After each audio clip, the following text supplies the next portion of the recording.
They say if you walk the back streets of Kyoto alone at night, you might hear the rustle of fabric behind you, a whisper asking, "Am I pretty?" Locals have a rule: don't look, don't answer, don't stop. In Japanese folklore, Kukusekana, the slit-mouthed woman, is a spirit cursed by violence and vanity. They say she was once a beautiful woman, vain, proud, married to a jealous samurai. One night, she was accused of cheating. Her husband dragged a blade across her face from ear to ear, whispering, "Now, who will think you're beautiful?" But her beauty didn't die. Only her mercy did. Now she returns, wearing a surgical mask, wandering alleyways, looking for people to answer her question, "Am I pretty?" Kenji was a 23-year-old architecture student, home for a short visit.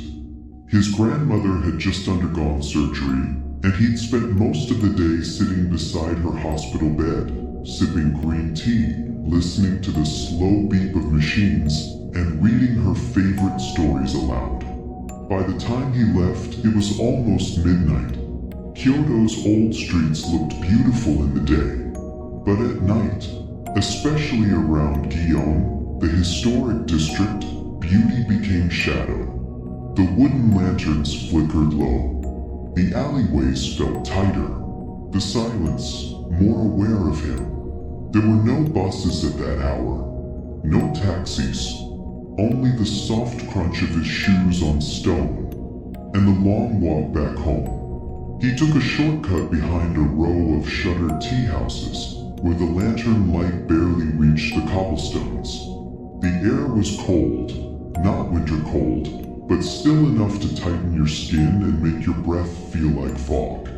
As he passed under a low archway, he realized something. There was a second set of footsteps, but so deliberate, matching his pace perfectly. He stopped. The sound stopped, turned. No one behind him. Just a long, narrow alley, swaying power lines and paper lanterns tossing dim red light. But then, a shadow, slipping between the flickers of two lanterns. There leaning up, his skin prickled. She appeared at the edge of the alley. Not suddenly. She didn't jump or lurch. She was just there, as if she had always been. So, almost floating. She wore a long red coat that reached her ankles. Black hair hung straight and smooth, not swaying with the breeze. And across her face, a pristine white surgical mask. She took a single step forward. "Am I pretty?" Her voice was soft, but unnaturally calm. Not the kind of question you ask a stranger.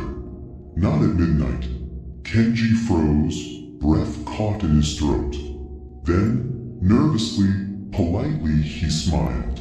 "Yeah, yes you are." The woman tilted her head. It was subtle, just a slow, unnatural lean, like a puppet on a string. Then she reached up, gripped the mask with 2 fingers, and pulled it down. Even like this? No, not a mouth. A wound, sliced from one corner to the other, lip to cheek to jaw, as if someone had taken a blade and carved her open like fabric. The skin gaped, stitched in places, barely holding together. Kenji's legs trembled. She took another step forward, closer now, and then her voice changed. No longer soft. "Am I pretty now?"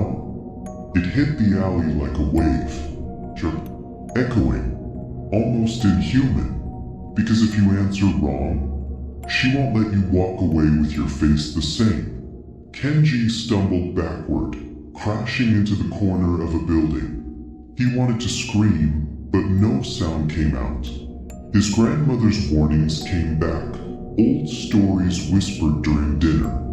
If Kukusekana appears, drop coins, or offer her candy. or say you're late for someone blind, or show her a mirror. Kenji's shaking hands fumbled through his jacket. Not coins, not candy, but he found it, a small compact mirror, a gift from his girlfriend, still in his pocket. He held it out, trembling. The woman stopped. She stared at her own reflection. Her eyes widened, not in vanity, but rage, as if seeing her own disfigurement was a curse worse than death. Her hands trembled, fingers twitching. She made a sound, not a scream, not a growl, but something wet, like someone exhaling through a wound. That was his chance.